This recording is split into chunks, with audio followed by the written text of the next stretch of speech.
Three Lansing men were arrested Sunday after allegedly leading Livingston County Sheriff's deputies on a chase in a stolen vehicle. Dash cam footage obtained by CBS News Detroit shows the dangerous speeds those suspects were driving, that chase ultimately ending in a crash.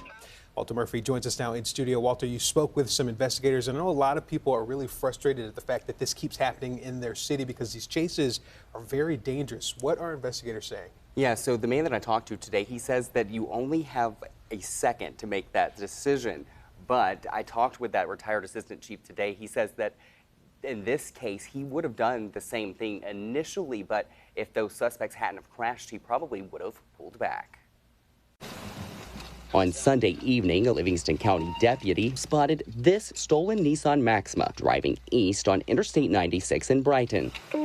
So he turned on his blue lights, and when the driver saw them flashing in his rear view, he took off, leaving the deputy to make a split-second decision that retired Assistant Police Chief for the Detroit Police Department, Steve Dolant, says depends on three things. So when you're doing a police chase, you have to look at, one, the road conditions, two, how much traffic is out there, three, is it worth pursuing them?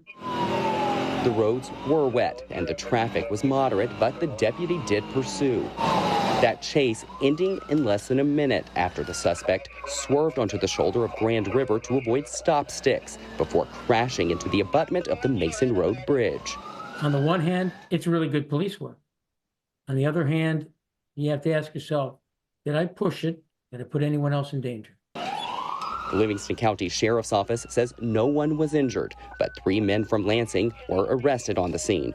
The 24-year-old the deputies say was driving the stolen car is facing charges for fleeing and eluding, possession of a stolen vehicle, carrying a concealed weapon, and operating while intoxicated. His two passengers, ages 19 and 20, will also be facing charges for allegedly carrying a concealed weapon. Right now, it's unclear what prompted the patrolman to do the initial plate check on the sedan, but Dolant says sometimes it's just a gut feeling. But something made this officer think there's something more to this, and he pursued, and through the grace of God, no one got hurt.